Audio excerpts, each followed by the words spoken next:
Hi everybody, John Cena here and welcome to FunkQuest Season 2 Quarter-Final 1, which means that one of these ladies is going through to the semi-finals. And before we get to them, if you are new to the show, you might want to kind of take a moment to work out what on earth we're doing here.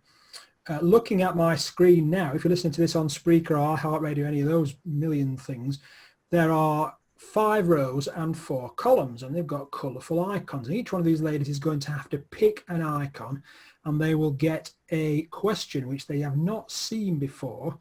They get a strict time limit of 1 minute to provide us with an answer, a thought, an idea, a suggestion, or something based upon around their life experience. And we think, as funky thinkers, that ideas come from random conversation rather than just battering people to learn something. So if you are listening to us on Spreaker, do check us out on YouTube because we're always there also. We are Funky Thinkers, and if you are an existing listener, remember that you do not have to go get a piece of paper and a pencil at the end because it's a new voting mechanism to get one of these ladies through to the semi-final. So with that said, we've got Kerry and Alyson. And Kerry, tell me who you are, where you're from, and what you do.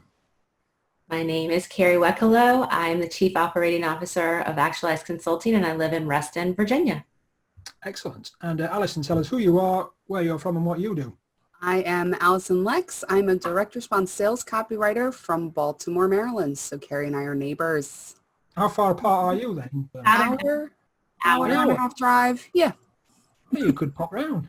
There you go. We could go get coffee once we're allowed. Once we're allowed. For sure. Right, so it's quarterfinals, so usual rules apply, but I am going to be reasonably strict on the time limit, but I don't know who's going to go first. So we're going to let Alyson go first. So you've got a guitar, Kermit the Frog, a waterfall, or some gear type things. I gotta go with Kermit. Kermit the Frog. How many dictionaries do you own?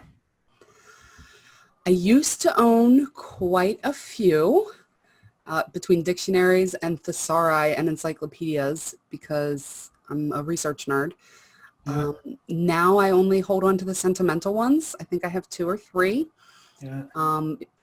The rest are thank you, Google. What was the point in time when you think, oh, I'm going to lob these all in the bin? My husband and I moved from our condo into our current home. As I was packing and loading, I was absolutely mortified at the amount of stuff that I had. And so when we were unpacking here, I was ruthless. And I just started getting rid of stuff. And if it didn't have sentimental value or a use, I was Marie Kondoing long before Marie Kondo came onto Netflix. Alyson Kondo. So now then, Kerry, if you've got a good story about a dictionary, you can pick Kermit the Frog. Otherwise, you've got to pick the guitar, the waterfall, or the gear thing. I'm going to go with the waterfall. How many times have you moved house?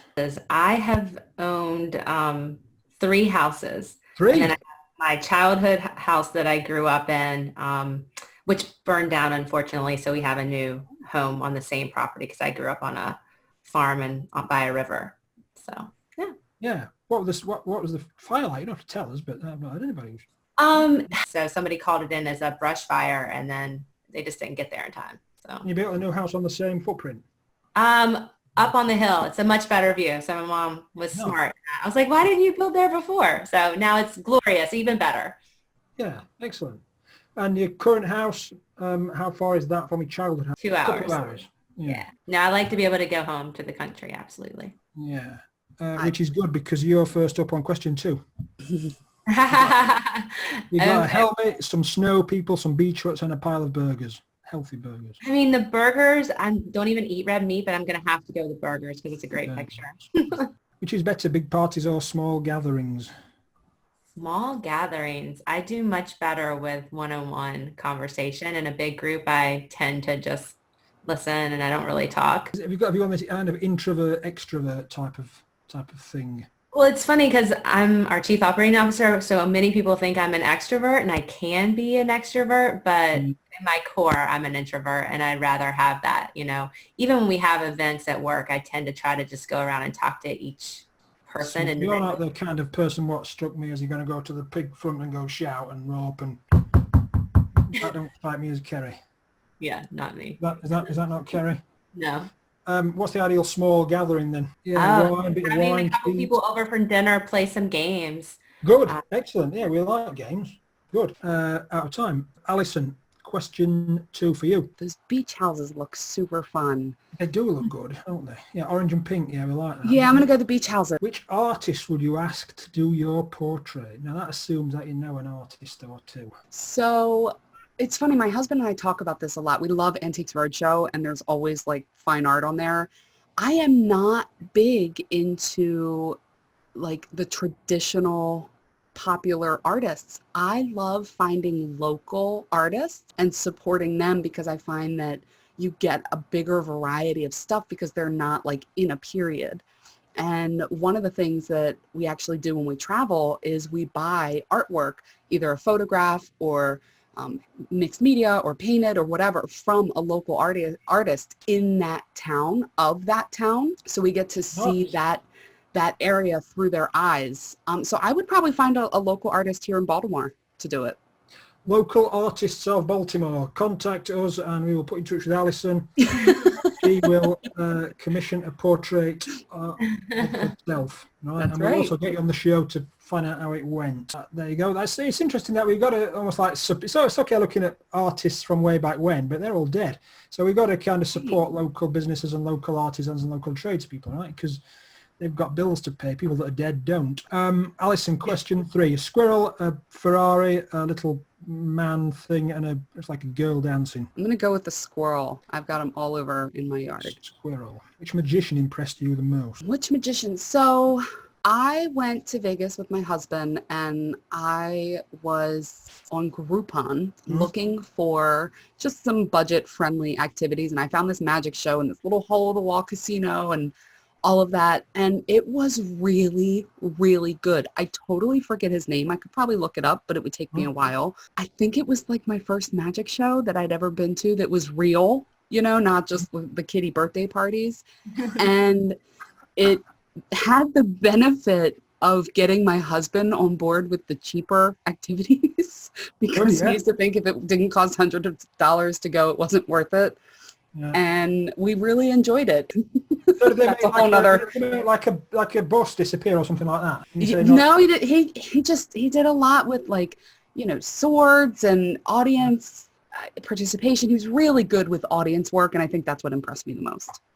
Question 3, Kerry. I have a question. If you went to do like a hypnotist, does that count as a magician? I don't know. Did you tell us about that? Right. I want to hear that. Well, wait a minute. You've got to say squirrel. Which magician most impressed you?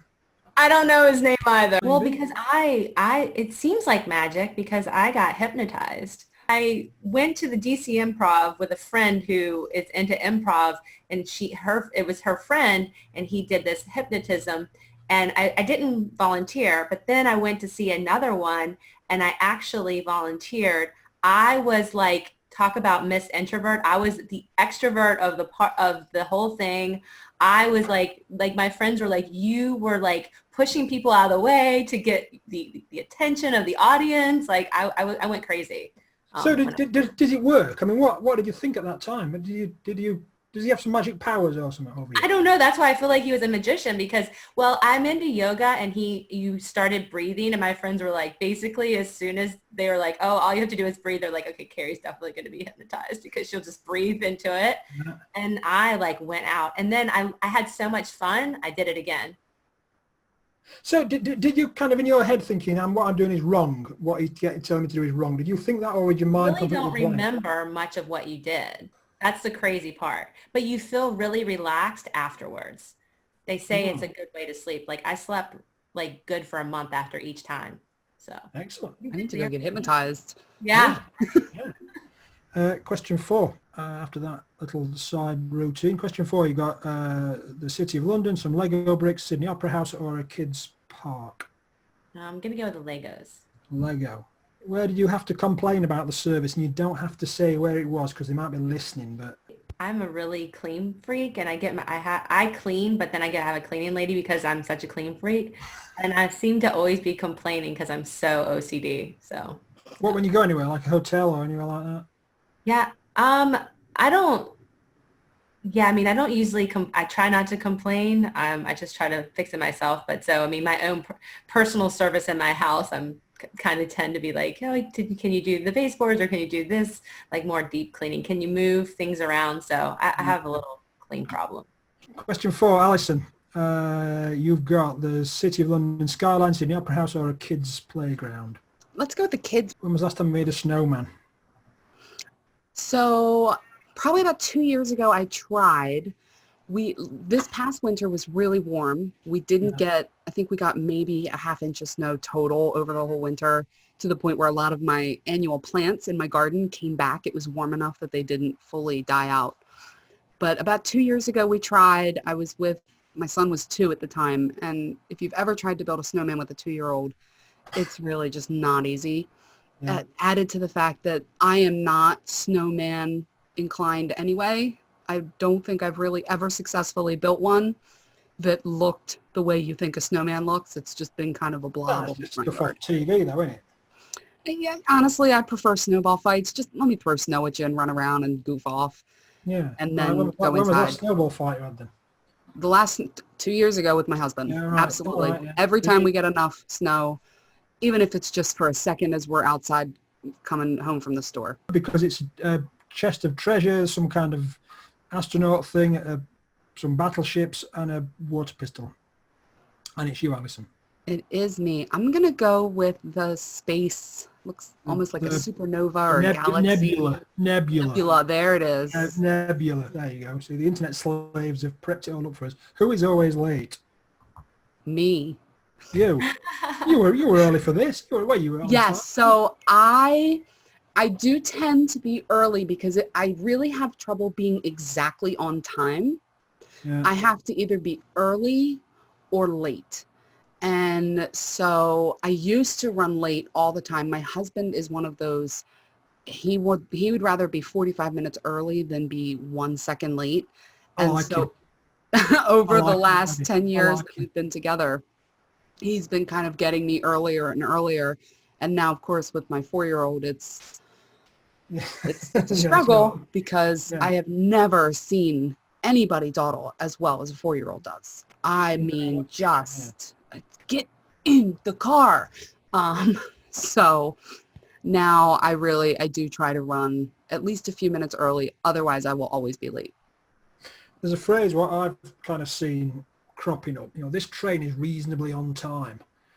I mean, what does that actually mean? Is it 2 minutes early, 2 minutes late? When is it? What is it right. What's reasonable to you might not be reasonable to me. I've got to go somewhere and I've got to sign $1 billion contract. So I kind of want to be there on time. Not reasonably on time. So yeah, it's one of them for me. It's Kerry's thing about complaining. I don't want to complain, but. Right.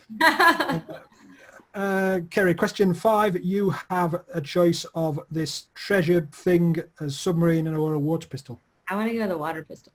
Water pistol. Second choice. Yeah, good choice. Have you ever started a school play? I did, but not. I don't. I was the narrator person. Good. Yeah. In first grade.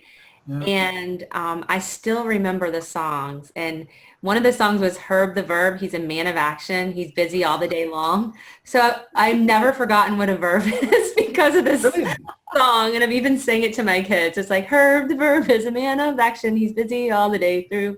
He walks, he talks, he whistles, he walks, or blah, blah, blah. Anyways, and I remember that from first grade.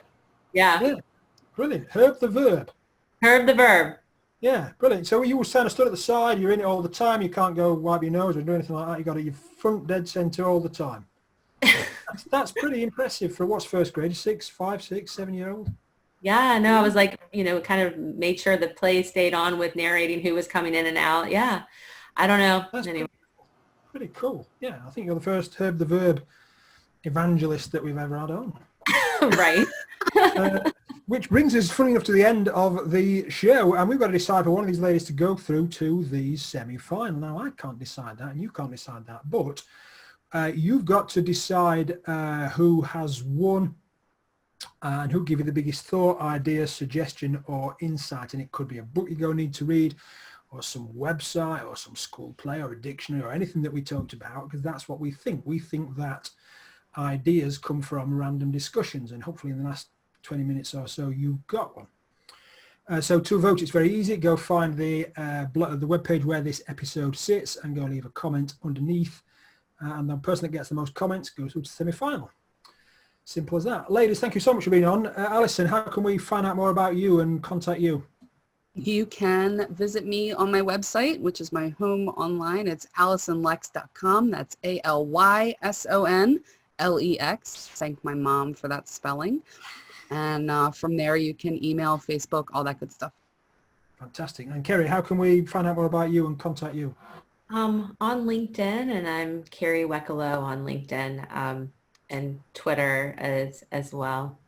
As I'm going to say, ladies, thank you for being on the show, and we'll speak soon. Thanks so much, and we'll see one of you in the semi-finals. Hi, thanks so much for making it to the end of this episode. Did you know that you can play FunkQuest yourself? We call it FQY. You can get going now with a 10% discount coupon that's displayed above my shoulder. Thanks so much, and take care.